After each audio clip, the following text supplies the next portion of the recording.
Question 1 में जनाबे वाला ये कह रहा है कि a production possibility curve of a country is shown, और इसमें हमें नज़र आ रहा है कि जो प्रोडक्शन पॉसिबिलिटी कर्व है ये इनवर्ड्स मूव कर रहा है। और इनवर्ड्स मूव करने का मतलब ये है कि पहले वो ज़्यादा आउटपुट बना सकते थे कैपिटल और कंज्यूमर गुड्स का, अब वो कम बना सकते हैं। तो ऐसा क्यों होगा जनाबे वाला? ऐसा तभी होगा जब उनके रिसोर्सेज जिनको यूज़ करके वो बना सकते थे आउटपुट, वो रिसोर्सेज इनके कम हो गए हैं। ठीक है जी। तो यहाँ पे आपके पास ऑप्शन या ठीक है, तो इसका जो आंसर है वो आपका बी आया। ठीक है।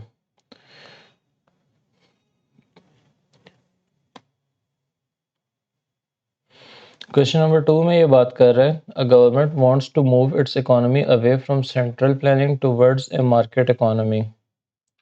ठीक है, सेंट्रल प्लानिंग ख़त्म करनी है, मार्केट इकोनॉमी मिसाल, तो इसका मतलब ये हुआ कि जो उन्होंने मार्केट को कंट्रोल करने के मैकेनिज़्म्स लगाए हुए थे, मैक्सिमम मिनिमम प्राइसेस लगाई हुई थी, रेगुलेशन लगाई हुई थी, गवर्नमेंट ने बिजनेसेस को ओन किया हुआ था, इन सबको ख़त्म करना है। ठीक है, तो अगर गवर्नमेंट जो है प्राइवेटाइज कर रही है इलेक्ट्रिसिटी जनरेशन को, कोई सेक्टर आपके पास पहले पब्लिक सेक्टर में था, गवर्नमेंट ओन करती थी, अब उसको आप प्राइवेट सेक्टर में मूव कर रहे हैं, तो ये आप प्राइवेटाइजेशन की तरफ आपका स्टेप है। ठीक है जी। अच्छा जी, क्वेश्चन नंबर 3 में ये क्या कह रहा है, what would be determinant of a country's production possibility curve boundary, कि प्रोडक्शन पॉसिबिलिटी कर्व की लिमिट जो है इनमें से किस चीज़ से डिटरमिन होगी? Level of price and wage inflation.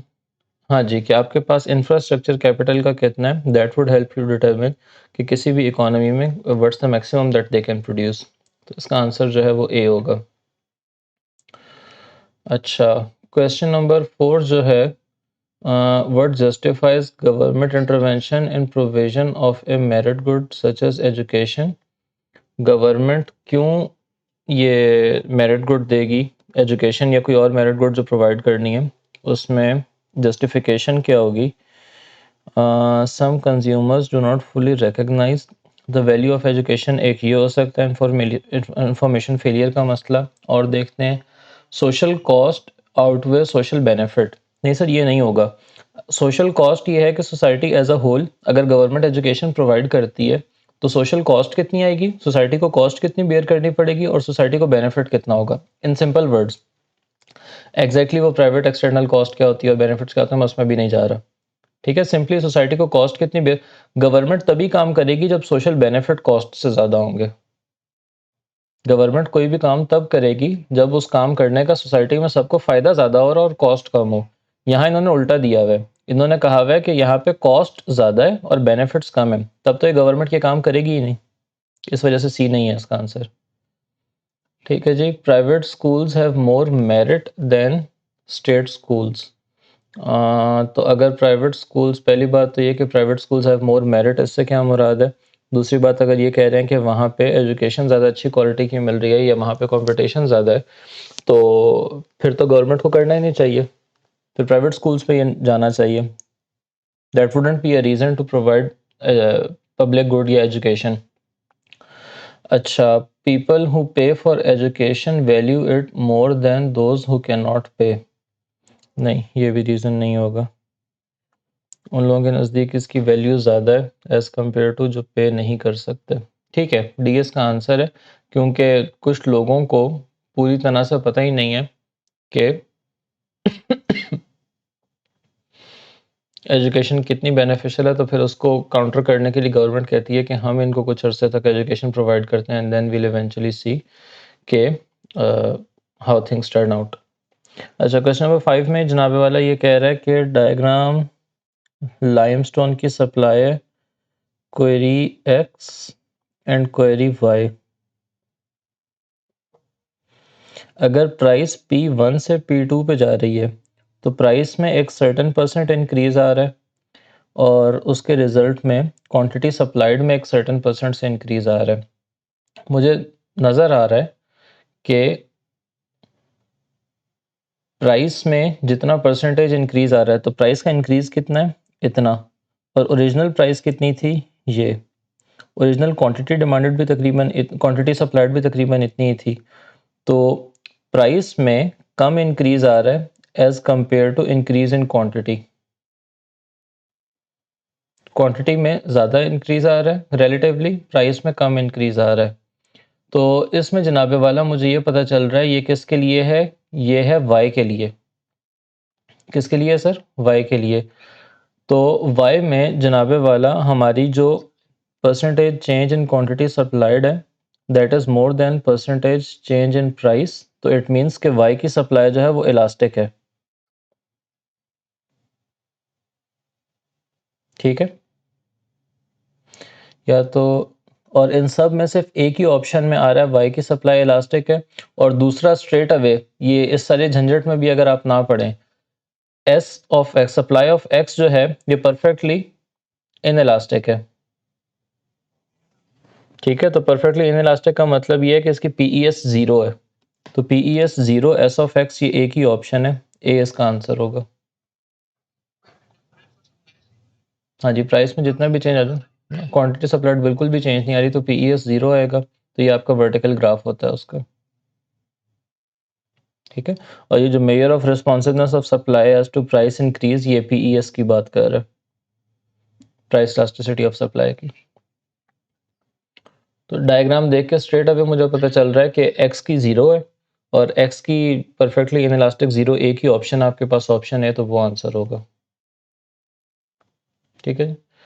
अच्छा, what is a perfectly contestable market, ये वाला जो है ये इन्होंने आपके पास से मूव कर दिया। उसकी वजह ये है, इसकी मार्किंग स्कीम में भी अगर आप देखेंगे उन्होंने ये कहा होगा कि क्वेश्चन हटा दिए। ये जो टॉपिक है ना कंटेस्टेबल मार्केट का, ये आप A2 में पढ़ते हैं। ठीक है, इसमें जो भी बच्चों ने वो किया था उनके लेट से कि 29 में से मार्किंग हुई थी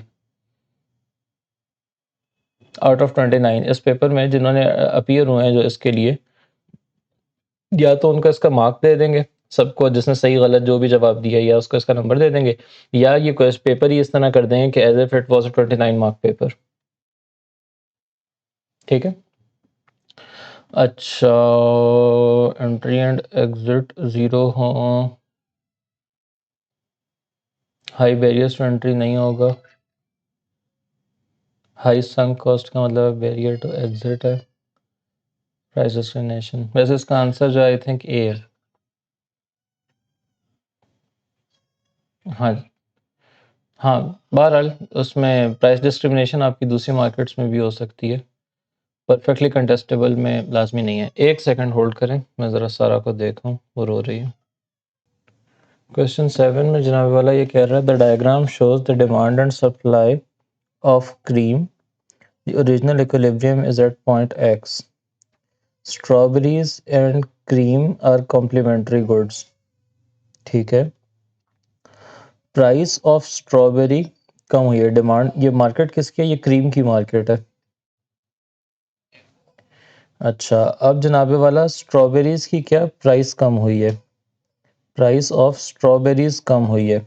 तो एक कॉम्प्लीमेंट की अगर प्राइस कम हो तो दूसरी कॉम्प्लीमेंट्री गुड की डिमांड बढ़ती है।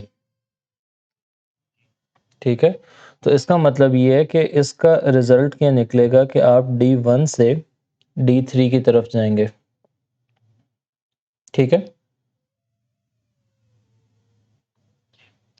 अच्छा, तो अब आपका डिमांड कर्व हो गया D3 and the cost of producing ice cream increases, ice cream बनाने the cost of producing cream increases, cream बनाने की कॉस्ट बढ़ गई है।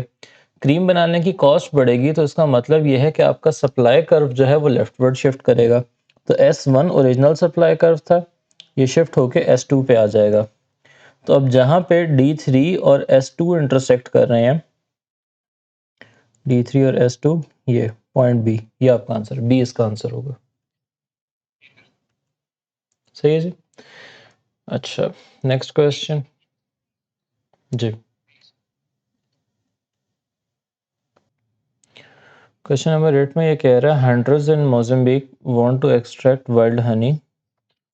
ठीक है जी, शिकारियों को शहद चाहिए होता है from bee hives, they find bee hives by following bird birds known as honey-guide birds who want bees wax. जो शहद की मक्खी का छत्ता होता है उसमें से ये हनी भी मिल रहा है और बीज वैक्स भी मिल रहा है। तो छत्ते तक जाने के लिए वो क्या करते हैं, वो उन परिंदों को देखते हैं जो बीज वैक्स के लिए जा रहे हैं। जहाँ वो जाएंगे ऑब्वियसली वहाँ छत्ता होगा, और जहाँ छत्ता होगा वहाँ पे उनको शहद मिल जाएगा। अच्छा, इससे पता क्या चल रहा है? Hunters and honey guide birds are rival consumers. नहीं सर, ये राइवल कंज्यूमर नहीं होंगे, क्योंकि हंटर्स को वाइल्ड हनी चाहिए और जो बर्ड्स हैं उनको बीज वैक्स चाहिए, तो डिफरेंट प्रोडक्ट चाहिए, इस वजह से राइवल कंज्यूमर नहीं है। अच्छा, wild honey and bees wax are free goods. नहीं सर, फ्री गुड नहीं है, अपॉर्चुनिटी कॉस्ट है, ये ना करें, कुछ और कर लें। अच्छा, wild honey and bees wax are in joint supply, ये बात ठीक है कि एक बनाते हैं तो साथ ही साथ दूसरा बनता है, ये एक ही जगह पे जहाँ एक प्रोड्यूस हो रहा होता है वहाँ पे दूसरा भी प्रोड्यूस हो रहा होता है, और ये अपॉर्चुनिटी कॉस्ट भी नहीं है। ऐसा नहीं है कि वो वाइल्ड हनी बनाते हैं तो या वाइल्ड हनी बना लें या बीज वैक्स बना लें, वो जॉइंट सप्लाई, उसके साथ ऑटोमेटिकली बीज वैक्स भी बनता है। इस वजह से सी इसका आंसर होगा। अच्छा जी, what follows if income elasticity of demand of a good has a value -0.2। Sir इससे हमें दो बातें पता चलती हैं, एक तो ये कि इन्फीरियर गुड है, ठीक है, इसका मतलब ये है कि जब आपकी इनकम बढ़ेगी तो डिमांड फॉर गुड या क्वांटिटी डिमांडेड फॉर गुड जो है वो कम होगी, ठीक है। और दूसरी बात ये है कि ये इन इलास्टिक है। इन इलास्टिक का मतलब है कि इनकम बहुत ज़्यादा से इंक्रीज करेगी तो क्वांटिटी ऑफ गुड जो है वो बहुत ज़्यादा नहीं कम होगी, ठीक है। तो when income rises less of good is bought. अच्छा, एक ऑप्शन है, अगला ऑप्शन क्या है जनाबे वाला? ये हो सकता है क्योंकि इन्फीरियर गुड है, नेगेटिव साइन से ये पता चलता है कि इनकम ज़्यादा होगी तो आप ये कम खरीदेंगे। When income rises more of the good is bought, wrong. When price falls, नहीं सर, वाईडी से प्राइस का कुछ नहीं पता चलेगा, इनकम का पता चलेगा, तो ए आंसर है। रीज़न समझ आ गया क्या मैं किस तरह से फिगर आउट कर रहा हूँ? ठीक है। क्वेश्चन नंबर 10 में ये कह रहा है जी कि रिलेशनशिप है प्राइस डिमांड नॉर्मल गुड जी। आपका कर्व जो है वो डी से D1 पे गया है, तो ये राइटवर्ड शिफ्ट है, तो इसका मतलब है कि डिमांड इंक्रीज हुई है। अब नीचे जो फैक्टर्स हैं इनमें से किसकी वजह से डिमांड आपकी इंक्रीज होगी? Increase in income of consumers की वजह से, ठीक है।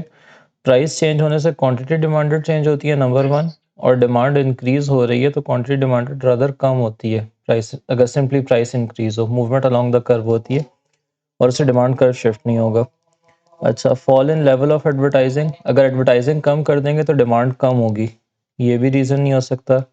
Decrease in price of substitute good, तो उससे आपकी डिमांड कम होगी, सब्सिट्यूट अगर सस्ता हो गया तो गुड जी की डिमांड कम होगी, तो ये भी रीज़न नहीं हो सकता क्योंकि यहाँ पे डिमांड इंक्रीज हुई हुई है। क्वेश्चन नंबर 10 हमने देख लिया, क्वेश्चन नंबर 11 देखते हैं आप। What is most likely to cause an increase in consumer surplus in the market for a normal good? Sir आपका कंज्यूमर सरप्लस अगर मैं जल्दी से डायग्राम बना के दिखा दूं, डिमांड इंक्रीज करने से कंज्यूमर सरप्लस आपका बढ़ेगा, राइट? या तो डिमांड इंक्रीज कर जाए या सप्लाई इंक्रीज कर जाए। ये सप्लाई आ गई आपके पास जनाबे वाला, ये डिमांड आ गई, ये आपका ओरिजिनल कंज्यूमर सरप्लस है।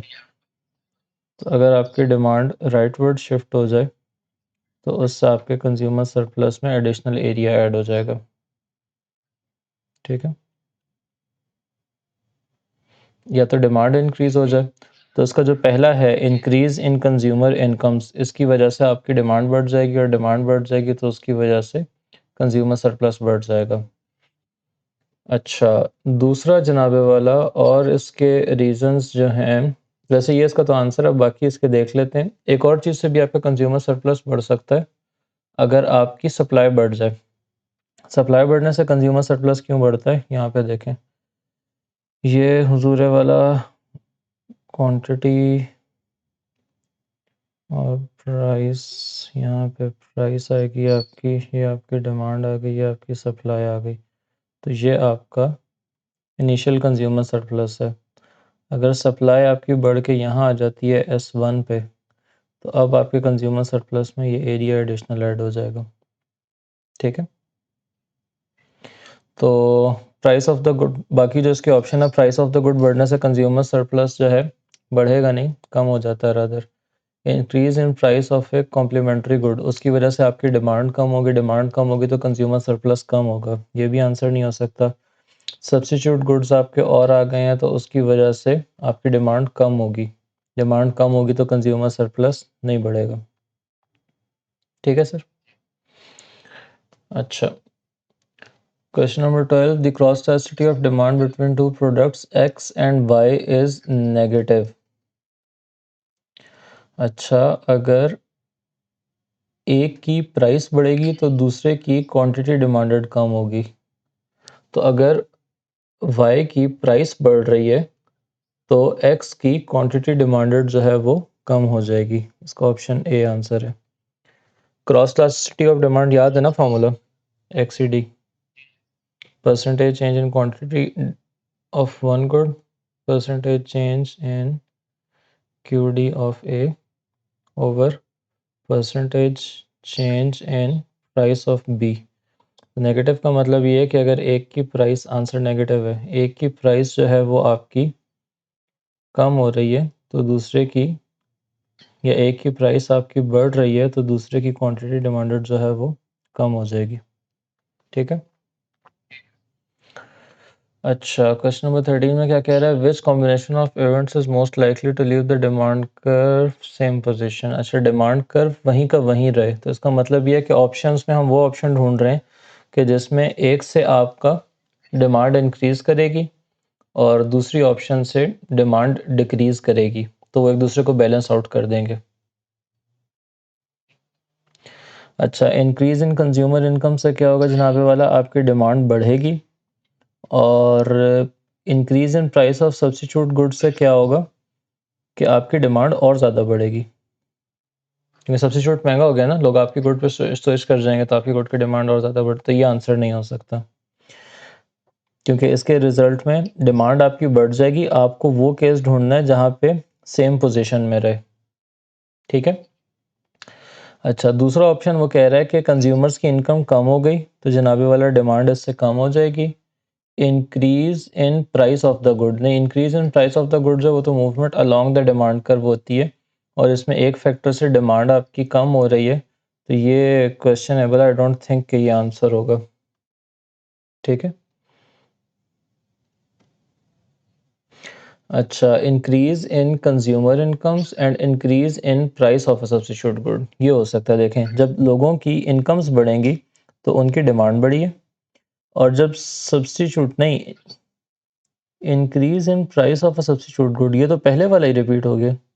नहीं नहीं नहीं नहीं नहीं, रुकें रुकें रुकें रुकें, पहला था डिक्रीज इन कंज्यूमर इनकम्स, पहला डिक्रीज इन कंज्यूमर इनकम्स था, तो इसका मतलब ये है कंज्यूमर्स की इनकम कम होंगी तो डिमांड कम होगी, और सब्स्टिट्यूट की अगर प्राइस बढ़ रही है तो आपकी डिमांड बढ़ेगी, तो इसका मतलब है ए आंसर होगा इसका। समझ आ रही है बात।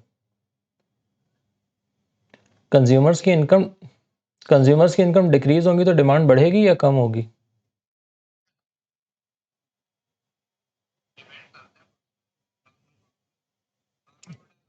नॉर्मल गुड ही है, डिक्रीज होगी, और अगर सब्स्टिट्यूट महंगा होगा तो इससे इनकम्स कम होने से डिमांड कम हो गई, और सब्स्टिट्यूट की प्राइस बढ़ने से डिमांड इंक्रीज हो जाएगी।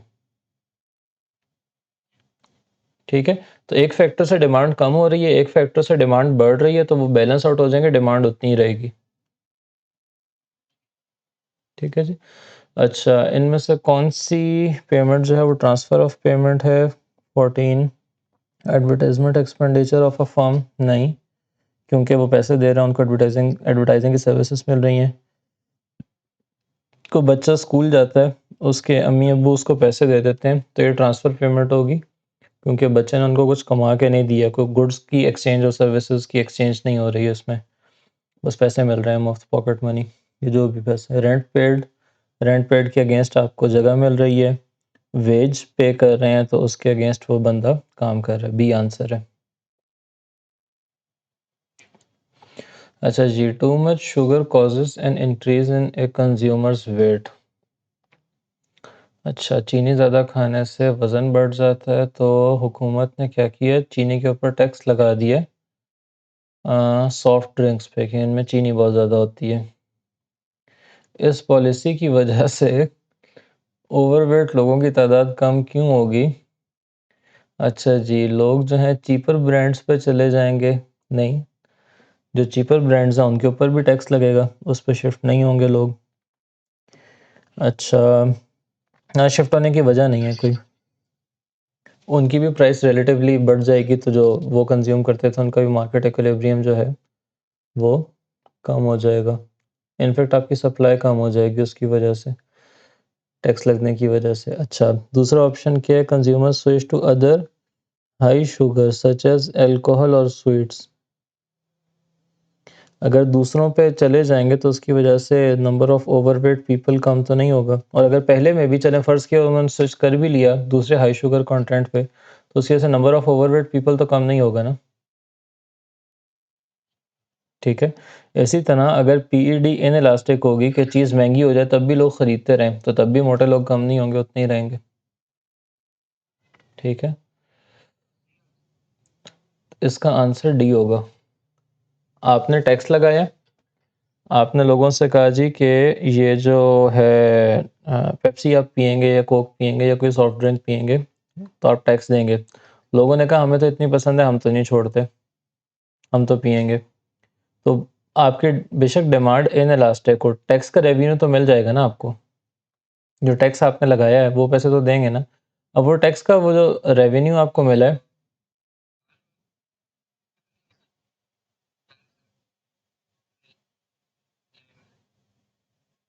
आपकी आवाज़ इतनी कट कट के आई है, मुझे कुछ समझ नहीं आया।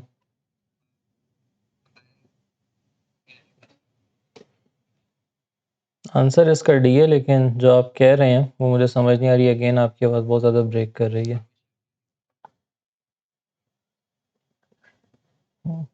होपफुली आप सही कह रहे हैं। ठीक है,